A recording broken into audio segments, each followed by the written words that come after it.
ಕಾಲದಲ್ಲಿಯೂ ಕೂಡ ಸ್ವಾತಂತ್ರ್ಯಕ್ಕಾಗಿ ಹೋರಾಡಿದವರು. 1908ರಲ್ಲಿ ಬಿಹಾರದಲ್ಲಿ ಅವರ ಜನನಾಗುತ್ತದೆ.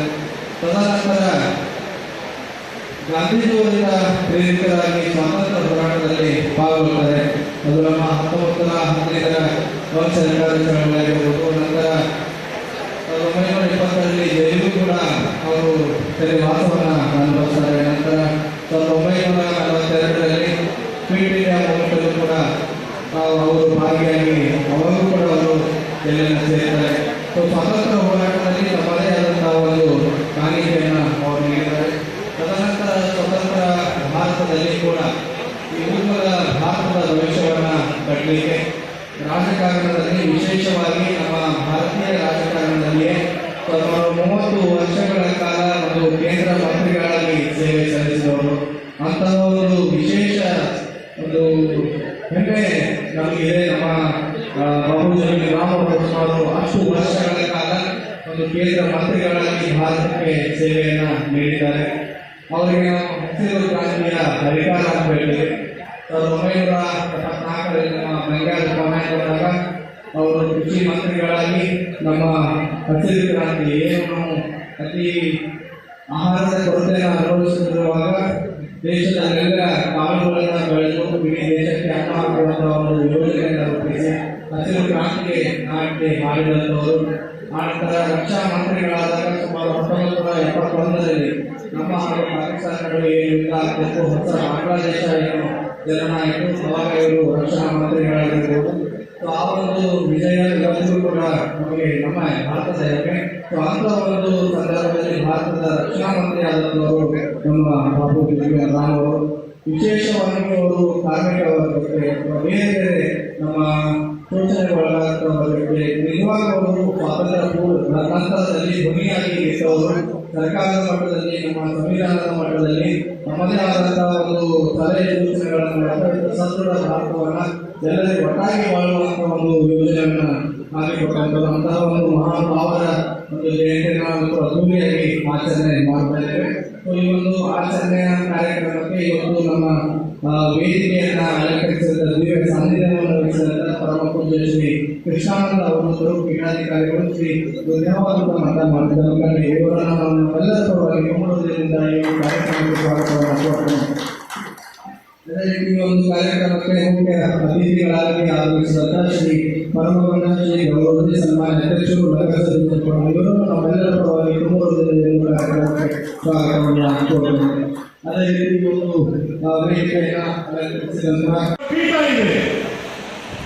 ಯಾಕೆ ಈ ಮಹಾನಗರ ಬಗ್ಗೆ ಇಷ್ಟೊಂದೆಲ್ಲ ಮುತುವರ್ಜಿ ವಹಿಸಿ ಸರ್ಕಾರಗಳು ಹಣವನ್ನು ವಹಿಸಿ ಯಾಕೆ ಈ ಜಯಂತಿ ಕಾರ್ಯಕ್ರಮಗಳನ್ನ ಇಂಥ ಅಧ್ಯಯನ ಪೀಠಗಳನ್ನ ಇಂಥವುಗಳನ್ನ ಎಲ್ಲ ಯಾಕೆ ಮಾಡ್ತಾರೆ? ಈ ಜಯಂತಿಗಳನ್ನ ಯಾಕೆ ಮಾಡ್ತಾ ಇದ್ದೀವಿ? ಇದನ್ನು ಫಸ್ಟ್ ನಾವು ತಿಳ್ಕೊಳ್ಬೇಕು. ಯಾಕೆ ಅಂತಂದ್ರೆ ಈ ಭಾರತ ದೇಶದಲ್ಲಿ ಬಹಳಷ್ಟು ಮಹಿಳೆಯರು ಬಂದು ಹೋಗಿದ್ದಾರೆ. ಬುದ್ಧ, ಬಸವ, ಪೆರಿಯಾರ್, ಫುಲೆ ಇವರೆಲ್ಲರೂ ಬಂದಿದ್ದಾರೆ. ಇವರೆಲ್ಲರೂ ಕೂಡ ವೈಚಾರಿಕ ಕ್ರಾಂತಿಯನ್ನೇ ಕೆಲಸ ಮಾಡಿದ್ದಾರೆ. ವೈಚಾರಿಕ ಕ್ರಾಂತಿಯನ್ನ ಯಾಕಂತಂದ್ರೆ ಬೇರೆ ದೇಶಗಳಿಗಿಂತಲೂ ಭಿನ್ನವಾದಂತಹ ದೇಶ ನಮ್ಮದು. ಇಲ್ಲಿ ಸಾಕಷ್ಟು ಮೌಲ್ಯಗಳಿವೆ. ಇಲ್ಲಿ ಜೀವನ ಕ್ರಮಕ್ಕೆ ಮೌಲ್ಯದಲ್ಲಿ ಮುಳುಗೇಳ್ತಾ ಇದೆ. ಇದರಿಂದ ಜನರನ್ನ ಎದುರಿಸಬೇಕಾಗಿದೆ. ಅದಕ್ಕಾಗಿ ಇವತ್ತು ಯಾಕೆ ಜಯಂತಿಗಳನ್ನು ಮಾಡ್ತೀವಿ ಅಂತಂದ್ರೆ ಅವರನ್ನ ಮುಂದೆ ಪ್ರೇರಣಾ ಶಕ್ತಿಯಾಗಿದೆ ಅಂತ ನಾವು ಈ ಜಯಂತಿಗಳನ್ನು ಮಾಡ್ತಾ ಇದ್ದೀವಿ.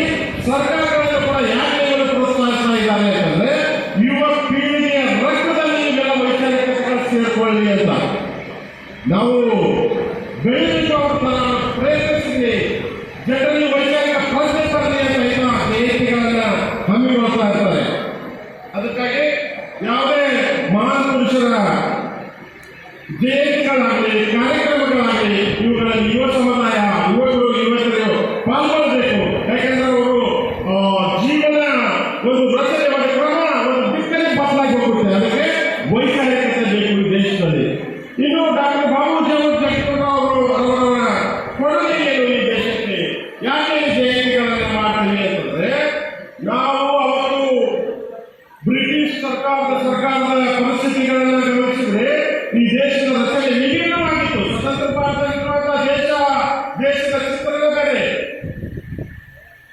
ಭಾರತದಲ್ಲಿರುವಂತಹ ಚಿತ್ರಣ ಬೇರೆ. ಅವತ್ತು ಇವತ್ತಿಗೂ ಕೂಡ ತಾವು ನೋಡ್ತಾ ಇದ್ದೀರಿ. ಅವತ್ತು ಜಗಜೀವನ್ ರಾವ್ ಅವರ ಕಾಲ್ಮಾಡದಲ್ಲಿ ಒಂದು ಕಡೆ ಡಾಕ್ಟರ್ ಬಾಬಾ ಸಾಹೇಬ್ ಅಂಬೇಡ್ಕರ್ ಅವರ ಬರಹದಲ್ಲಿ ಆ ಭಾಗದ ದಲಿತರ ಶೋಷಣೆಯ ಸ್ಥಿತಿ ಬಗ್ಗೆ ದಾಖಲಿಸ್ತಾರೆ. ಏನಂತ ದಾಖಲಿಸ್ತಾರೆ ಅಂತಂದ್ರೆ, ದಲಿತರು ನಮ್ಮಲ್ಲಿ ಇವತ್ತಿಗೂ ಕೂಡ ಇದೆ. ಇವತ್ತು ಸಾರ್ವಜನಿಕ ರಸ್ತೆಗಳಲ್ಲಿ ನಮ್ಮ ಜನರಿಗೆ ಯಾವುದೇ ರೀತಿ ಕೆಲವೊಂದು ಕಡೆ ಕುಗ್ರಾಮಗಳಲ್ಲಿ ಇವತ್ತಿಗೂ ಕೂಡ ನಮ್ಮನ್ನು ಮುಕ್ತವಾಗಿ ಸಂಚರಿಸಲಿಕ್ಕೆ ಬಿಡೋದಿಲ್ಲ.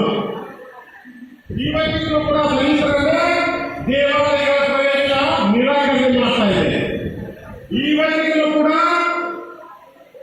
ಯಾವ ಅಂಧಶ್ರದ್ಧೆಯಿಂದ ಬಂದಂತ ಇವತ್ತು ದೇವದಾಸಿ ಪದ್ಧತಿ ಇರ್ಬೋದು, ಇವತ್ತು ಪ್ರಾಣಿ ಬಲಿ ಇರ್ಬೋದು, ಇವತ್ತು ಇನ್ನು ನಾನಾ ತರ ಮೂಢನಂಬಿಕೆಗಳಲ್ಲಿ ಇವತ್ತಿಗೂ ಕೂಡ ಶೋಷಿತ ಸಮುದಾಯಗಳು ಇವತ್ತಿಗೂ ಕೂಡ ಬಿಟ್ಕೊಂಡಿದ್ದಾರೆ.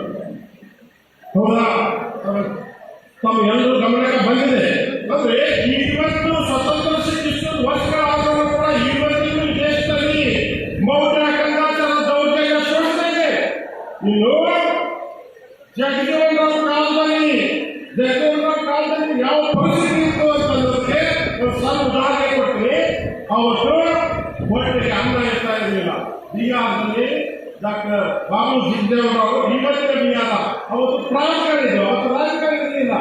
ಅದಕ್ಕಾಗಿ ಅವತ್ತು ಯಾವ ಶೋಷಣೆಯ ಸ್ಥಿತಿ ಇತ್ತು ಅಂತಂದ್ರೆ, ಇವತ್ತು ದನಗಳಿಗೆ ಬಿಹಾರ ಉತ್ತರ ಪ್ರದೇಶದಲ್ಲೆಲ್ಲ ದನಗಳಿಗೆ ಗೋಧಿಯನ್ನು ಹಾಕ್ತಾ ಇದ್ರಲ್ಲ, ಅದು ಗೋಧಿಯನ್ನು ತಿನ್ನಿಸ್ಲಿಕ್ಕೆ ಅವರು ಸದೃಢ ಬೆಳೀಲಿಕ್ಕೆ ದನಗಳು ಅಂತ ಅವು ಹಾಕಿದ ಸೆಗಣಿಯನ್ನ ಹೆಂಡಿಯನ್ನ ದಲಿತರು ನೀರಲ್ಲಿ ತೊಳೆದು ಅದು ಪಚನ ಆಗದಕ್ಕಾಗಿ ಹೆಂಡೆಯನ್ನು ಉಳಿದಿರುತ್ತೆ ಅಲ್ಲ, ಆ ಗೋಧಿಯನ್ನು ತಿನ್ನುವಂತ ಕೆಟ್ಟದಾದ ಪರಿಸ್ಥಿತಿ ದಲಿತ ಪರಿಸ್ಥಿತಿ ಆಗಿತ್ತು ಆ ಬಿಹಾರ ಪ್ರಾಂತದಲ್ಲಿ.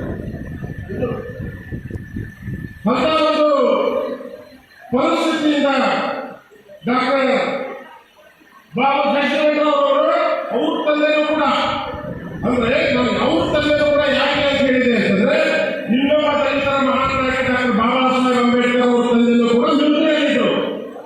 ಡಾಕ್ಟರ್ ಬಾಬು ಜಗಜೀವನ್ ರಾವ್ ಅವರ ತಂದೆನೂ ಕೂಡ ಮಿಲಿಟರಿಯಲ್ಲಿದ್ದರು. ಮತ್ತೆ ಅವರು ಹಲವಾರು ಕಾರಣಗಳಿಂದ ರಾಜೀನಾಮೆಯನ್ನು ಕೊಟ್ಟು ಸ್ವಂತ ಊರಿನಲ್ಲಿ ರೈತಾಪಿ ಕೆಲಸದಲ್ಲಿ ತೊಡ್ಕೊಳ್ತಾರೆ. ಅಂತ ಒಂದು ಕುಗ್ರಾಮದಲ್ಲಿ, ಬಿಹಾರ ಪ್ರಾಂತದ ಒಂದು ಕುಗ್ರಾಮದಲ್ಲಿ ಬಾಬು ಜಗಜೀವನ್ ರಾವ್ ಅವರು ಹುಟ್ಟಿ ಶಿಕ್ಷಣವನ್ನು ಪಡೆದು ಮುಂದೆ ನಾನಾ ಹುದ್ದೆಗಳನ್ನು ಅಲಂಕರಿಸುವಂತ ಸಂದರ್ಭ ಸನ್ನಿವೇಶಗಳ ಅವತ್ತಿನ ಕಾಲದಲ್ಲಿ ಕೂಡಿ ಬರುತ್ತದೆ. ಯಾಕೆ ನಾವು ಇವತ್ತಿನ ವರ್ಷದ ಕ್ರಾಂತಿಯ ಅಧಿಕಾರ ಅಂತ ಕರಿತೀವಿ? ನಮ್ಮ ತಹಸೀಲ್ದಾರ್ ಸಾಹೇಬ್ ಹೇಳಿದ್ರು, ಸಂಕ್ಷಿಪ್ತವಾಗಿ ಬಹುಶಃ ಅವರ ಜೀವನ ಚರಿತ್ರೆಯನ್ನು ಮುಂದೆ ತರಿಸಿದ್ರು. ಒಂದು, ಅವರು ನಮ್ಮ ದಲಿತ ಸಮುದಾಯಗಳಲ್ಲಿ ಯಾವುದೇ ರೀತಿ ಶಿಕ್ಷಣ ಇರಲಿಲ್ಲ. ಅಂತ ಒಂದು ಸಂದರ್ಭದಲ್ಲಿ ಡಾಕ್ಟರ್ ಬಾಬು ಜಗಜೀವನ್ ರಾವ್ ಅವರು ತಮ್ಮ ಹುಟ್ಟೂರಿನಲ್ಲಿ ಪ್ರಾಥಮಿಕ ಶಿಕ್ಷಣವನ್ನು ಆರಂಭಿಸಿ ಅವರು ಉನ್ನತ ವ್ಯಾಸಂಗ ಮಾಡ್ತಾರೆ. ಆದರೆ ಒಂದು ಅವರ ಜೀವನದ ದಿಕ್ಕನ್ನೇ ಬದಲಾಯಿಸುವಂತಹ ಒಂದು ಘಟನೆ ಈ ದೇಶದ ರಾಜಕೀಯ ವಲಯದಲ್ಲಿ ನಡೆದು ಹೋಗುತ್ತೆ. ಏನು ಅಂತಂದ್ರೆ, 1931-32ರಲ್ಲಿ ಏನು ರೌಂಡ್ ಟೇಬಲ್ ಕಾನ್ಫರೆನ್ಸ್ ನಡೆದಲ್ಲ, ಅಲ್ಲಿ ಡಾಕ್ಟರ್ ಬಾಬಾ ಸಾಹೇಬ್ ಅಂಬೇಡ್ಕರ್ ಅವರು ನಿಮ್ನ ವರ್ಗದವರಿಗೆ, ದಲಿತರಿಗೆ ಈ ದೇಶದ ಭಾರತದಲ್ಲಿ ರಾಜಕೀಯ ಮತ್ತು ಸರ್ಕಾರಿ ನೌಕರರಿಗೆ ಪ್ರಾತಿನಿಧ್ಯ ಬೇಕು, ಅದಕ್ಕೆ ನಾವು ಮೀಸಲಾತಿ ಅಂತೀವಲ್ಲ, ಆ ಬೇಕು ಅಂತ ಏನು 5 ಪಾಯಿಂಟ್ ತಗೊಂಡಿದ್ರಲ್ಲ, ಅದನ್ನ ಅನುಷ್ಠಾನಕ್ಕೆ ತರಬೇಕಾಗಿತ್ತು ನಮ್ಮ ಕಾಂಗ್ರೆಸ್ ಸರ್ಕಾರ. ಅದಕ್ಕಾಗಿ 1946ರಲ್ಲಿ ನೆಹರು ಮುಖಂಡತ್ವದಲ್ಲಿ ಮಧ್ಯಂತರ ಸರ್ಕಾರವನ್ನು ರಚಿಸಬೇಕಾಗಿ ಬರುತ್ತೆ.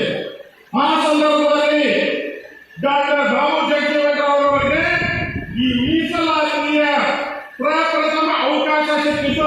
ಕ್ಯಾಬಿನೆಟ್ ಮಿನಿಸ್ಟರ್ ಸಚಿವರಾಗಿ ಅಧಿಕಾರವನ್ನು ಸ್ವೀಕರಿಸುವಂತಹ ಒಂದು ಸುಂದರವಾದಂತಹ ಗಳಿಗೆ ಅವರ ಜೀವನದಲ್ಲಿ ಬರುತ್ತೆ. ಅದಕ್ಕಾಗಿ ಈ ಸಂದರ್ಭದಲ್ಲಿ ನಾವು ಹೇಳ್ಬೋದು, ಈ ದೇಶದಲ್ಲಿ ರಾಜಕೀಯ ಮೀಸಲಾತಿ ಯಾಕೆ ಅಂತಂದ್ರೆ ಡಾಕ್ಟರ್ ಬಾಬು